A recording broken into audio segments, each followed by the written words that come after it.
What are you seeking forgiveness for? You just prayed.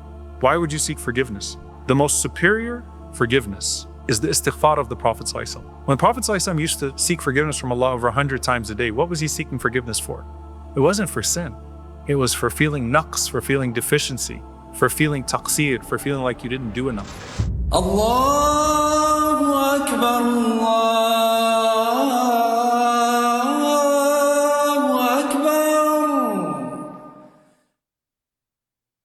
The salam, the tasleem, is the entrance of the people of Jannah. The salam is the greeting of Allah to His servants. The salam is the greeting of the angels. The salam is the greeting of the people of Jannah amongst each other. The salam is our greeting when we meet, our greeting when we part ways. As-salaamu alaykum wa rahmatullah, as-salaamu alaykum wa rahmatullah. The breathing of the people of Jannah is tasbih and takbir and tahleel, right? That's how they breathe. They nourish themselves. They find sweetness with the adhkar. And so after the salam, there are the adhkar. And it's like breathing at that point. But tasleem is also in this regard submission, which is the best state of the human being. So you've submitted to Allah's greatness, to His decree, to His legislation. And now you are manifesting salam to your right, salam to your left. Everything to your right and everyone to your right. Everyone and everything to your left. You have absorbed salam, and so now you spread salam. And the source of that salam is Allahumma anta as-salām wa minka as-salām. Tabarakta ya dhal jalali wal ikram. Oh Allah, you are as-salām. Like you've realized it as you've immersed yourself in this exercise of salah. Allahumma anta as-salām. You are as-salām. Wa minka as-salām. From you comes as-salām. Tabarakta. How blessed are you, ya dhal jalali wal ikram. Oh, you who possesses all majesty and all honor. SubhanAllah, as you carry those meanings outside of salah.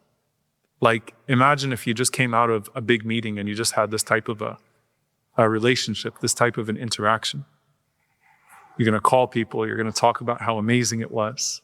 Ya Allah, you're spreading that salam because you just tasted the salam, that peace from being in relationship with Allah subhanahu wa ta'ala. And of course, you also, astaghfirullah, astaghfirullah, astaghfirullah. Even before you say that, I just wanted to show the connection between salam and Allahumma anta as-salām. Astaghfirullah, astaghfirullah, astaghfirullah. What are you seeking forgiveness for? You just prayed. Why would you seek forgiveness? The most superior forgiveness is the istighfar of the Prophet ﷺ. When the Prophet ﷺ used to seek forgiveness from Allah over 100 times a day, what was he seeking forgiveness for? It wasn't for sin. It was for feeling naqs, for feeling deficiency, for feeling taqseer, for feeling like you didn't do enough. The best istighfar is when you did a good deed and you seek refuge in Allah subhanahu wa ta'ala, or you seek forgiveness from Allah subhanahu wa ta'ala for the shortcomings in the performance of that good deed. Like, ya Allah, it should have been better. You accept this prayer even though it was broken, even though I had some moments of forgiveness, even though it will never be enough to match what you are owed. Subhanak, astaghfirullah, fasabbih bihamdi rabbika wastaghfir. Right? You declare the perfection of the Lord and your own imperfection. And so this is the most superior form of the istighfar because it's the closest to the istighfar of the Prophet sallallahu alaihi wasallam. And then you say Subhanallah 33 times, Alhamdulillah 33 times, Allahu Akbar 34 times. Of the blessings of that, by the way, something very profound. You know, you fast Ramadan and then you have 6 of Shawwal. It doesn't just expand throughout the year, but it fills in some of the imperfections. You give a zakat.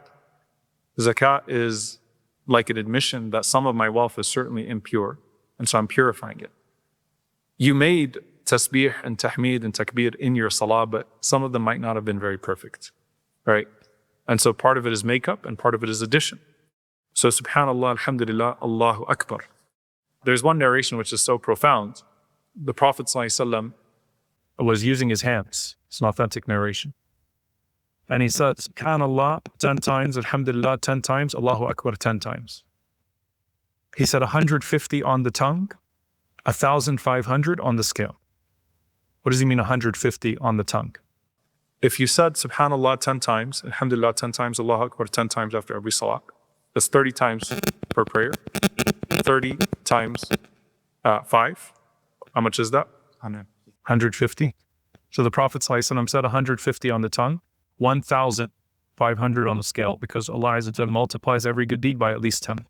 Then he said, at the time of the night, if a person then says again, Subhanallah, Alhamdulillah, Allahu Akbar, at the time of sleeping. And he mentioned Sallallahu Allahu Akbar 34 times. So this is like 100 times. He said 100 on the tongue, 1,000 on the scale. And he said, who amongst you commits 2,500 sins in vain?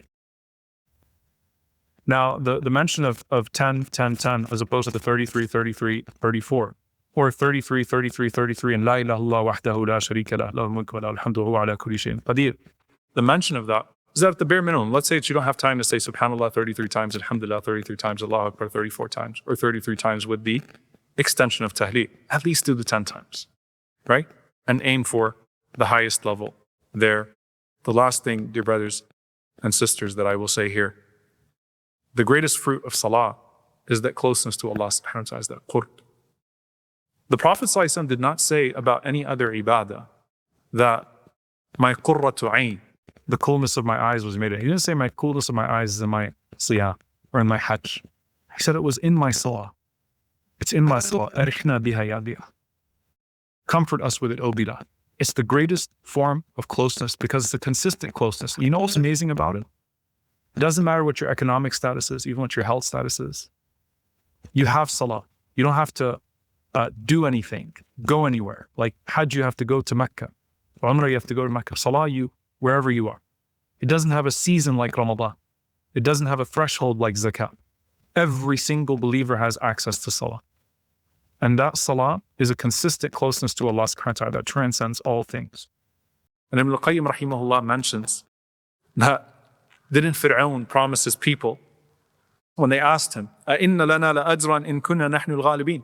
Will we have a reward if we win? And he said, نَعَمْ وَإِنَّكُمْ لَمِنَ الْمُقَرَّبِينَ. Yes, and I'll bring you close to me as well. That Fir'aun was saying to his people, closeness to me is better than the reward that I'll give you. Allah Azza wa Jal, truly, closeness to Him is greater than any reward that He can give you. And that's why Asya, alayhi salam, asked Allah subhanahu wa ta'ala, رَبِّ ابْنِ لِي عِنْدَكَ بَيْتًا فِي الْجَنَّةِ. Oh Allah, build for me a home with you in Jannah. She asked Allah for qurb before the jaza, for closeness before the reward. And so Salah allows you to have a closeness to Allah subhanahu wa ta'ala that no other deed can give you. And that closeness to Allah, you'll taste ihsan in a way, excellence in a way, that you will find a reward of everything in this life to be greater and the reward of everything in the hereafter to be more. This is the most important pillar of your faith after the Shehzade.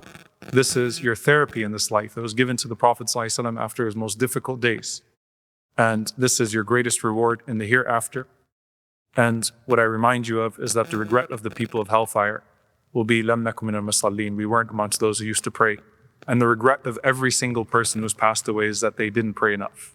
And every single person will wish to come back to either pray for the first time or become amongst the musallin, or even if they were amongst the musallin, to pray 2 more rak'ahs and to have that closeness to Allah subhanahu wa ta'ala.